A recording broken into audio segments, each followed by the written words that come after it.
Hi, my name is Terry Person. Welcome back. This is part two of my series, Make Money Writing, a Freelancer's Intensive, which explains the key elements about how to make a living while freelance writing.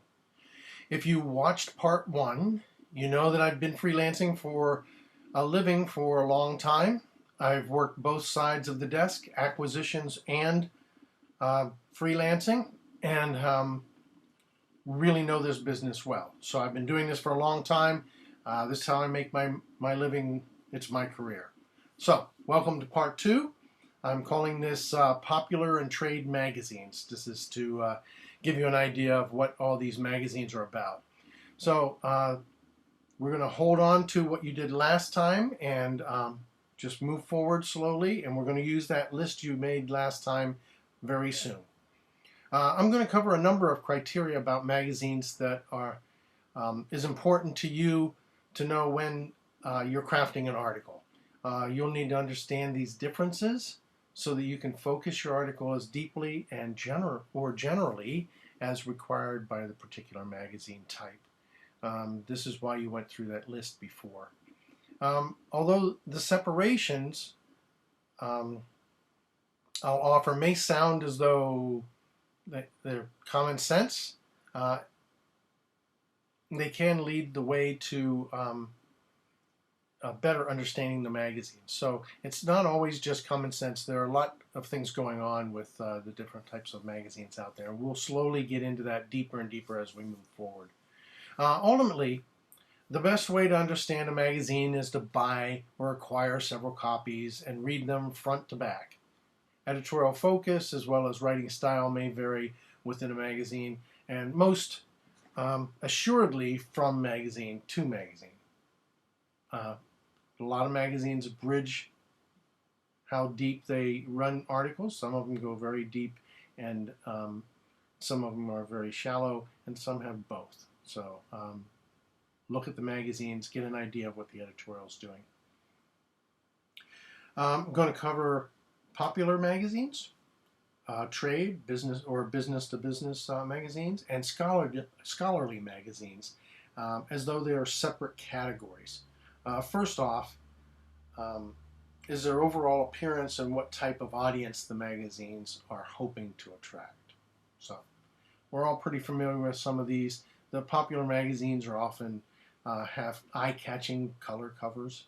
They're trying to attract the general public, the non-professionals, so their articles are going to be like that. Trade magazines, they also offer color covers, but typically with an industrial or a technical image that's meant to attract members of a specific business or industry.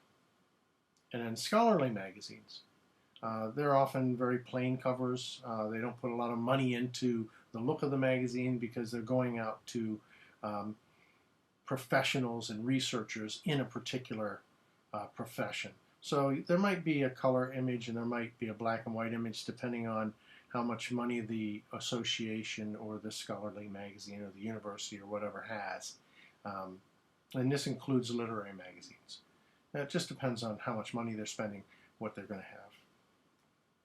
So, primary content for most popular magazines include general interest articles, personality pieces, and news kind of things.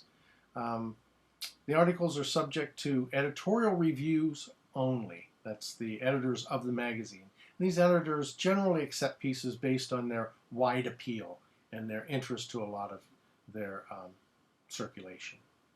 So, content for trade magazines include industrial trends, new products or technologies, case studies, and organizational or association type news.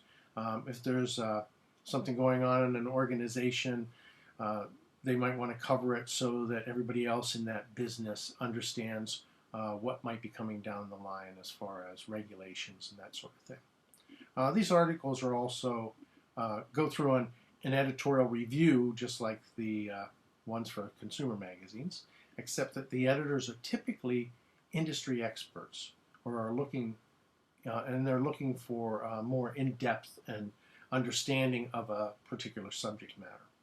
Finally, the scholarly journals include articles on research projects, methodologies, and theory. Typically, these are written by professionals and researchers in a particular business. They're selected by peer review more often than they are by the editors. The editors typically just edit the articles so that they're understandable and they fit into the format of the particular magazine. So these are often peer reviewed. This information should provide you with an idea of how much you should know in order to write for each magazine. That's what I'm getting at here. You have your list of magazines and list of article ideas. Now it's time to say, do I have enough information for the general public? Probably. For an industry journal or trade journal? Maybe. Maybe I need to do a little bit more research. And for a scholarly journal, although many freelancers won't submit work to scholarly journals, you may be asked along the way, or if you know people writing for scholarly journals, you may get work helping these experts write a piece. They're not often the best writers, sometimes they are, but they just need to get the material down and you could really add something to this. So there's work in doing that type of things too. So this is a pretty quick session. I want to make sure that you understand that these magazines all take different types of pieces. Get some of them, read them, as I mentioned. Before I end the session, I want to focus on multi-magazine publishers. In the consumer magazine business, a publisher like Kalmbach, KALMBACK.com, produces a number of magazines from art, jewelry, beads and buttons, to bird watching, to scale auto and astronomy. Getting into a particular magazine with one publisher like that may help you pitch to another magazine from the same publisher. So pay attention to these companies that may give you a wider view, and you may want to choose a magazine that has a lot of other magazines that they're producing month after month to help broaden your capabilities or your potential for getting into other magazines. Similarly, trade publisher Penton Media, that's PENTON media.com, offers magazines in agriculture and business aviation, as well as design engineering, electrical systems and energy, and wealth management. Again, the same thing goes here. If you're in one of those magazines, there's a possibility that all those editors talk, and if they understand that you can write a certain type of piece and you have the background to do it, or the expertise, or you've done your research, chances are you can get into one of the other magazines too. So getting into one of those magazines first makes it easier to get into the second or third magazine. These are always very helpful. So while you're considering which magazines to write for, let me recommend you check out their circulation numbers. Consumer magazines such as Time, Glamour, and Redbook have millions of issues going out into households every month. This is really important. You can reach millions of potential readers by writing these articles, and once you've been into those, it's easier again to get into other ones with that type of circulation. Many trade journals, although not going to as many locations, often they'll go to anywhere from 20,000 to 180,000, give or take.